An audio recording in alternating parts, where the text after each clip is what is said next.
Welcome to the Bogosity podcast for the week of April 14th, 2019, the podcast that learned to dance with a hand in its pants.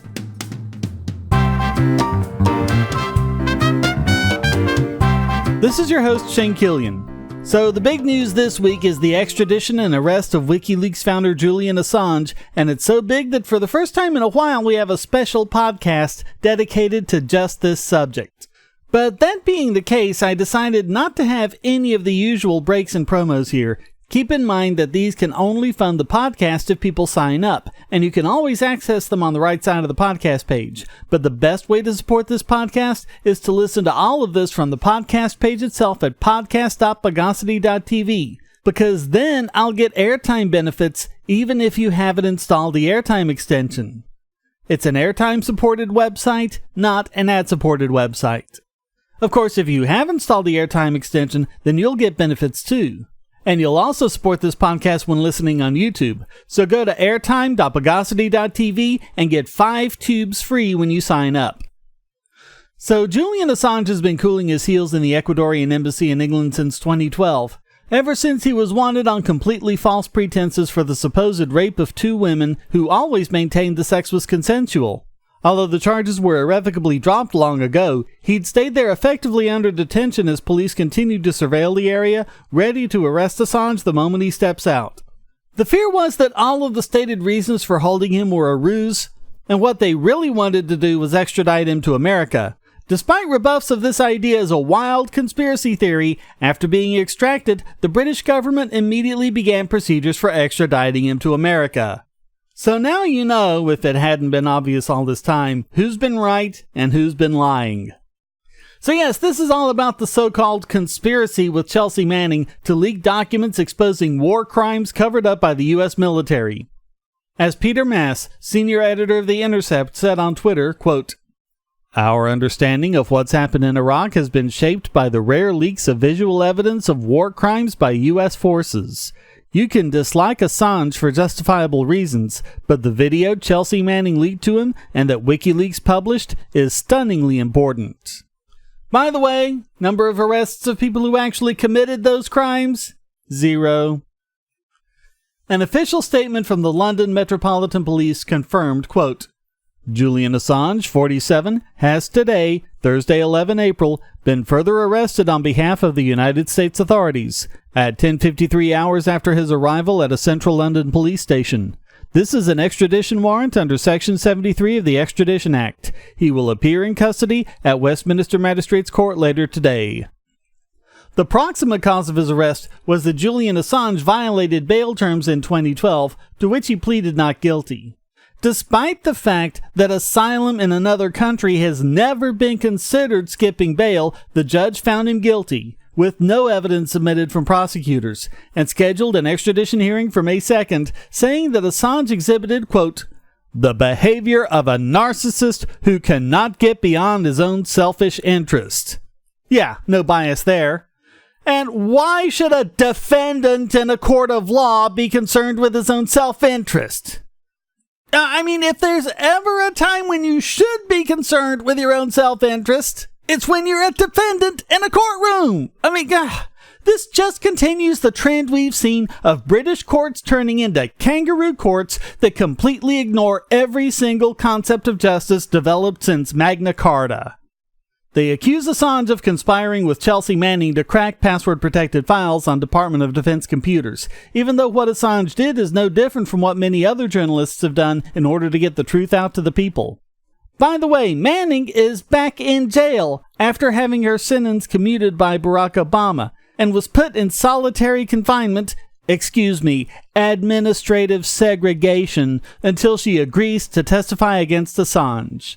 Although she's out of solitary now, she's still in jail. Her legal team is fighting for her release. Best of luck to them.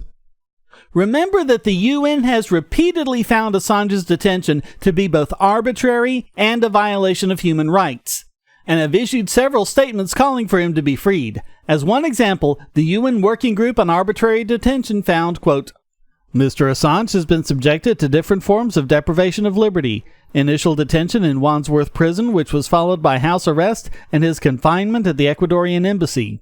Having concluded that there was a continuous deprivation of liberty, the working group also found that the detention was arbitrary because he was held in isolation during the first stage of detention, and because of the lack of diligence by the Swedish prosecutor in its investigations, which resulted in the lengthy detention of Mr. Assange. So here's a good question. Why did Ecuador suddenly do an about-face after 7 years and revoke Assange's asylum and let the Met come in and take him? The answer seems to have to do with Ecuador's new president, Lenin Moreno, who took office back in May of 2017. His presidency has been associated with skyrocketing debt, as well as a corruption scandal known as the INA Papers leak.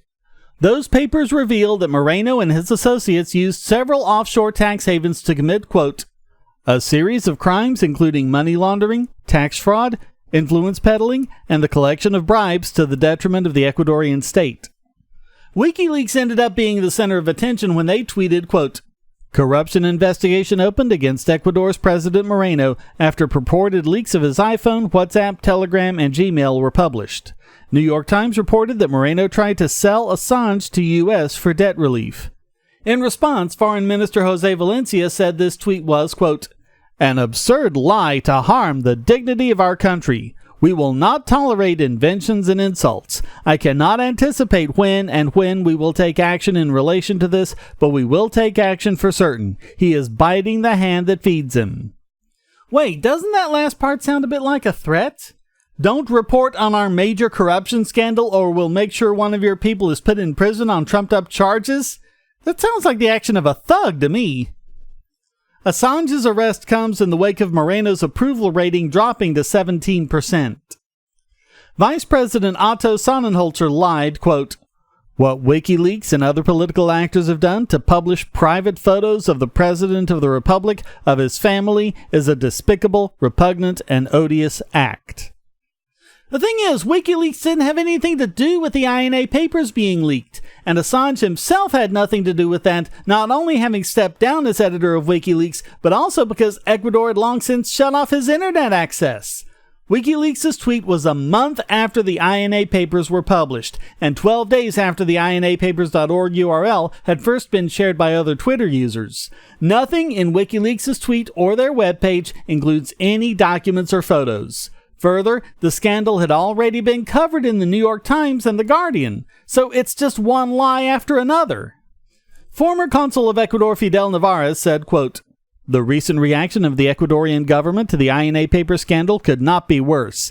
Instead of clarifying and making the issue transparent, the government spokesman, to divert attention from the still timorous official investigations, positioned a monumental lie, accusing WikiLeaks of having leaked communications and images of President Moreno's family circle. Not a single document referring to INA papers or the president's family has ever been leaked or published by WikiLeaks, let alone by Julian Assange, who for more than half a year has not been its editor and who has been isolated for 1 year under a regime quasi-prison by the government of Ecuador. Despite being an outrageous accusation, the farce has reached the point that the Ecuadorian National Assembly has issued a resolution to investigate Julian and encourages the government to take measures to safeguard national interests. In short, the government seeks a false pretext to end the asylum and protection of Julian Assange.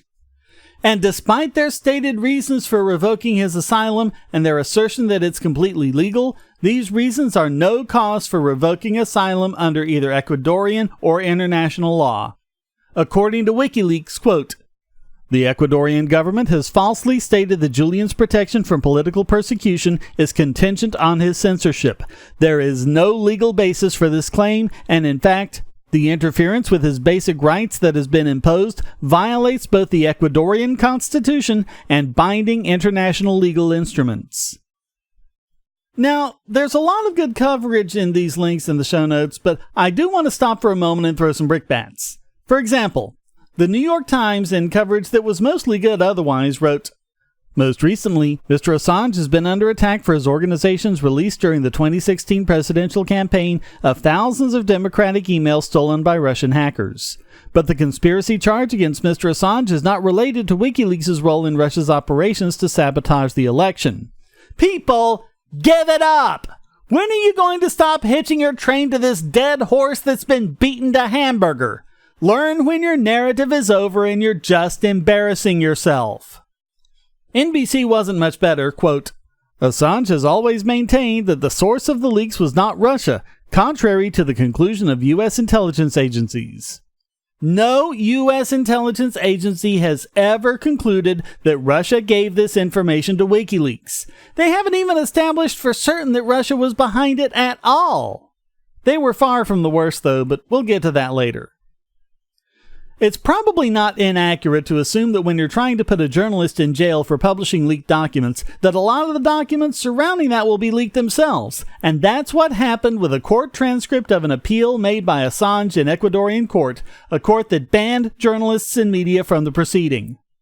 Here are some of Assange's comments from that proceeding. Quote, I have been in this embassy without sunlight for 6 years and essentially isolated for most people for 7 months, including electronic communication, the telephone, etc., from my young children.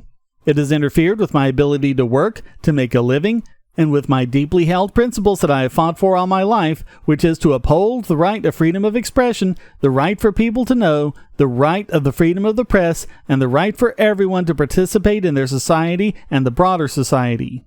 Due to my isolation, I have not been able to participate in the debates occurring around me, and that has resulted in a climate of libel and fake news that might be expected for someone who's been in the business of exposing very large and very powerful corrupt organizations or organizations that abuse human rights. There was no allegation that I had done anything other than what a journalist does, just that I have been a rather good and effective one. Assange pointed out many violations of the Ecuadorian constitution against him, including Article 16.2, which says, all persons have the right to universal access to information and communication technologies. Article 66.2, which says, the following rights of persons are guaranteed. The right to voice one's opinion and express one's thinking freely in all its forms and manifestations. Article 20, which says, the state shall guarantee the confidentiality of journalists' sources. Article 41, which says, persons who have been granted asylum or sanctuary shall benefit from special protection, guaranteeing the full access of their rights, and that the state shall respect and guarantee the principle of non-return, meaning that refugees and asylum claimants cannot be expelled. And Article 79, which says, in no case shall the extradition of an Ecuadorian be granted. Assange became an Ecuadorian citizen in 2017. Despite all of this, the judge did not grant Assange his injunction, probably because in March 2018 President Moreno took control of the courts, removing judges and putting in his own, even in the Constitutional Court. So Assange has plenty of support on Twitter from people like Edward Snowden, who tweeted, the weakness of the U.S. charge against Assange is shocking. The allegation he tried, and failed, to help crack a password during their world-famous reporting has been public for nearly a decade. It is the count Obama's DOJ refused to charge, saying it endangered journalism. Glenn Greenwald was true to form as well. Quote, the Obama DOJ concluded that prosecuting WikiLeaks and Assange for publishing documents would pose a grave threat to press freedom. Democrats who spent 2 years feigning concerns over press freedom, but who now cheer the Trump DOJ for this, are beneath contempt. Arresting Assange and destroying WikiLeaks was the top priority for the most reactionary elements of the Trump administration from the start. Both Jeff Sessions and Mike Pompeo vowed to put an end to reporting. They were explicit about this. If you're cheering Assange's arrest based on a U.S. extradition request, your allies in your celebration are the most extremist elements of the Trump administration, whose primary and explicit goal is to criminalize reporting on classified docs and punish WikiLeaks for exposing war crimes. Obama DOJ tried to concoct a theory to justify arresting Assange for more than merely publishing docs, such as claiming he aided Manning in the theft of docs. They found no evidence for it. Trump DOJ will likely manufacture some falsehood to claim it's more than publishing. If you're a U.S. media star who has spent 2 years claiming to be so concerned about press freedoms over Trump's mean tweets about your friends, but don't raise your voice in protest over this grave attack on press freedom, take a hard look in the mirror. The ACLU's point is vital. If the U.S. can force the arrest and then extradite foreigners like Assange on foreign soil for publishing docs, What prevents China or Iran, or, Russia, for doing the same to U.S. journalists who publish secrets about them? The belief that Assange is a Russian agent has always been painfully stupid, and, I should note, completely without evidence. But if you're someone who's decided to believe that, then you'd have to see this as another case of Trump taking actions directly harmful to the Kremlin. The DOJ says part of what Assange did to justify his prosecution, beyond allegedly helping Manning get the documents, is he encouraged Manning to get more docs for him to publish. Journalists do this with sources constantly. It's the criminalization of journalism. The security state agents for NBC and MSNBC cheering the Trump administration for arresting Assange because they're authoritarians who only pretend to care about press freedom when it advances their partisan interests. This is what happens when news outlets merge with the U.S. government. NBC is the official organ of whatever you call it. The military-industrial complex, the deep state, the blob. I'm glad they made it official by putting CIA and Intel officials on their payroll. The above psychopathic tweet is what you'd expect to hear at Langley, not a news outlet. Both NYT and WashPost encourage sources to steal classified documents and even employ teams of tech experts to help them do it without getting caught, as they should. Reporters pretending that mainstream journalism doesn't encourage stealing are lying. Just think about what this reflects about Democrats generally and Obama officials specifically. They knew everything Trump DOJ knew, but decided Assange shouldn't be prosecuted. Only thing that changed was Assange's 2016 publications that harmed Democrats. Now they want him imprisoned. And one more thing. While we hear from both the right and the left that Assange is guilty of treason, keep in mind that it is impossible for Assange to commit an act of treason against the U.S. since he isn't a U.S. citizen. There is no basis for arresting Assange and never was. He's a political prisoner, and his prosecution can only lead to further erosion of freedom of the press. We'll just have to wait and see what kind of kangaroo court they try him in, if they don't just disappear him to Gitmo, that is. And now it's time to Assangeify this week's biggest Bogon emitter. Once again, it goes to Donald Trump, who also wins the Golden Flip-Flop Award for his changing opinion of WikiLeaks. The prize is a heavy gold statue in the shape of a beach sandal launched directly at his head. So, back during the 2016 campaign, Trump loved WikiLeaks. He even said so numerous times. WikiLeaks! I love WikiLeaks. This WikiLeaks stuff is unbelievable. It tells you the inner heart. You got to read it. It's been amazing what's coming out on WikiLeaks. This WikiLeaks is fascinating. This WikiLeaks is like a treasure trove. Getting off the plane, they were just announcing new WikiLeaks, and I wanted to stay there, but I didn't want to keep you waiting. Boy, I love reading those WikiLeaks. But back in 2010, Trump said on CNN, claim it'll be on. He's going to talk about WikiLeaks. You had nothing to do with the leaking of those I think documents. it's disgraceful. You do think it's disgraceful? I think this should be like death penalty or something. And then back in November, he was acting like he didn't know who Assange was. Quote, I don't know anything about him. Really, I don't know much about him. I really don't. And he's sticking to that after Assange's arrest. Quote, I know nothing about WikiLeaks. It's not my thing. But apparently that never stopped him from talking about it. According to C-SPAN's Jeremy Art, according to their video library, Trump said the word WikiLeaks 44 different times. And according to CBS News, Trump brought up WikiLeaks 145 times just in the last month of his campaign. So he was loving it when they were publishing things that were embarrassing to a political opponent. Now, he seems to have some serious memory problems. It looks like those who were hopeful that Trump would pardon him given his 2016 comments have once again sadly been fooling themselves. So that just has to make Donald Trump this week's biggest Bogon emitter.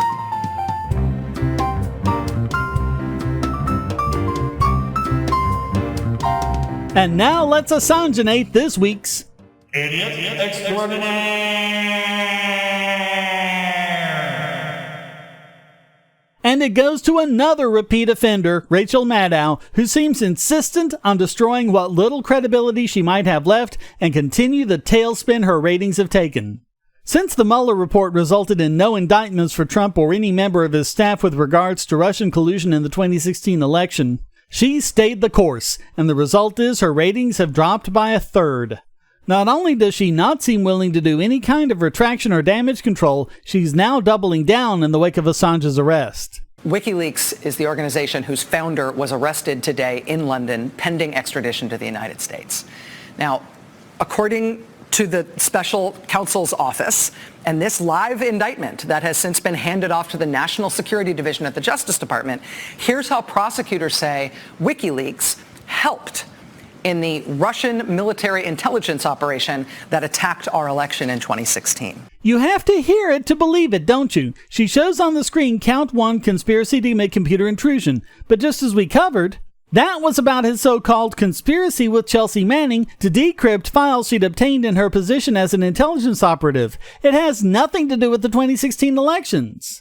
This is from page 17 of the indictment. Use of Organization 1. Use of WikiLeaks. But what she's reading from now is a document from last July. And notice that she hasn't told her viewers that. She's arranged things to make it look like she's reading from the current indictment of Julian Assange, and she's completely switched things to a document that's old news. They transferred many of the documents they stole from the DNC and the chairman of the Clinton campaign to WikiLeaks. It doesn't say WikiLeaks, liar. It says Organization 1, and it doesn't identify who Organization 1 is. It actually seems more likely that Organization 1 is DC Leaks, which has nothing to do with WikiLeaks. And she does this over and over again. Every time the actual indictment says Organization 1, she substitutes WikiLeaks as if that's exactly what it says. And keep something in mind. All of the information in all of those leaks were true. WikiLeaks never once has had to retract any of the information it's leaked, whether it's the Manning leaks or anything else. This indictment is about releasing true information about a powerful political candidate. Regardless of who WikiLeaks got the actual documents from, it was nothing more than the truth going out to the people, like what happens with all leaks. We've already established that Maddow hates freedom of speech. Now we're seeing that she hates freedom of the press as well. She wants her and her echo chamber to be the only source of news for Americans so they can just make up whatever crap they want, regardless of what official investigations determine. So WikiLeaks is the entity, according to prosecutors, that liaised with Russian military intelligence to get the best stuff that would hurt Clinton the most. Again, even if this were true, it doesn't matter. This was a leak of true information that's in the public interest. And remember, WikiLeaks kept putting out calls for similar documents about the Republicans and the RNC too. And we know that somebody tried to hack them, but those hacks didn't succeed because, as we covered, the Republicans actually understood secure password policies and didn't fall for simple phishing attacks.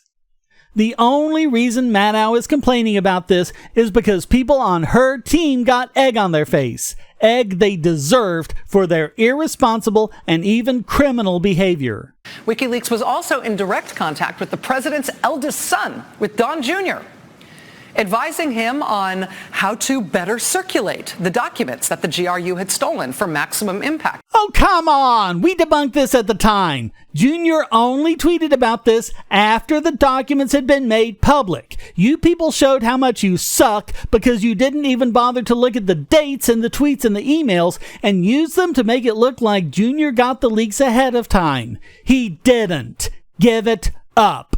I mean, we know from the special counsel's indictments that prosecutors have plenty of evidence about WikiLeaks' involvement in that effort. They leaked it after it was stolen. That's what they do. That's why they exist. It's called real journalism, something you wouldn't know the first thing about. But that is not the same thing as them colluding with Russia or whoever stole the documents before the fact. You're taking facts that do not support your wacky conspiracy theory and pretending that it's proof, like all conspiracy loons do. But then we knew you were a conspiracy loon a long time ago. We pointed it out back when you were spinning crazy kook theories about the Koch brothers having this secret underground network of organizations so they can fund all sorts of nefarious things so you can pin it on them without having any proof. Now, I've said it before, and I'll say it again, you are no different than Alex Jones. Except Jones is more fun to watch when he starts blowing his stack. You're just an arrogant, narcissistic brat. Although WikiLeaks was the subject of an ongoing criminal investigation dating back to the Chelsea Manning case. Under Obama, WikiLeaks never got charged. Chelsea Manning got charged, convicted, sentenced, served 7 years, got the rest of her sentence commuted by President Obama. WikiLeaks never got charged by during the Obama administration. Exactly! You don't charge the news organization. You can charge whoever actually stole the documents or hacked the systems, but not the journalists they gave them to. And make no mistake, Julian Assange is a journalist. He's 1,000 times the journalist you'll ever be. If you help in the stealing of classified material or anything, nothing about the First Amendment is going to insulate you from charges. Assange did nothing that Bob Woodward didn't do. He worked back and forth with leaker William Markfeld Sr., only known at the time as Deep Throat, actually encouraging him to get more documents and more information so they could follow the Watergate scandal all the way up to Nixon himself. This is how this works. And how did Nixon and his cronies respond? Exactly as you are now. They went on and on about how they only did this because they have a liberal bias against the president and they broke all sorts of laws, etc. But they ultimately couldn't do anything for one simple reason.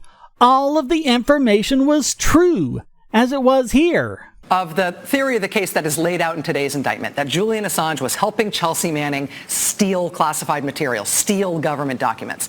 If the government convinces a judge, convinces a jury of that, then Assange will be convicted on the same general theory of the case that convicted Manning. Then Bob Woodward should have been convicted too. If Woodward acted properly, then so did Assange. You can't have it both ways. Oh, and by the way, the Obama administration knew all of this information. None of this is stuff that's just come out. The Obama administration knew all of this, and they still decided not to indict Assange, as you acknowledge. Things are different for one reason and one reason only, because Assange revealed horrible but true information about someone on your team. Rachel Maddow, you are a hack who does not care about a free press. You will tell any lie, distort any truth if it will help your team. WikiLeaks just published the truth without distortion, and that is why you hate them. So all of that makes Rachel Maddow this week's Idiot Extraordinaire.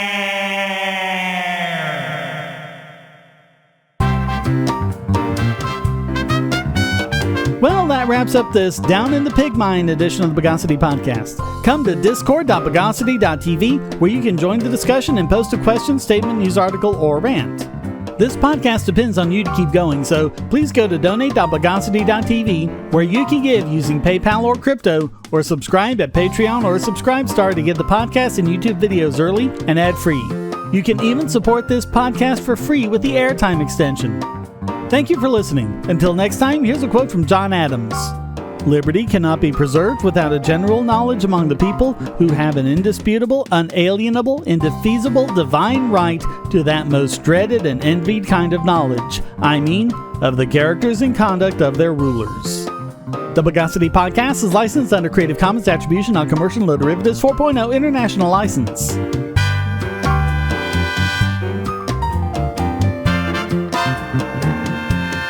Bogosity.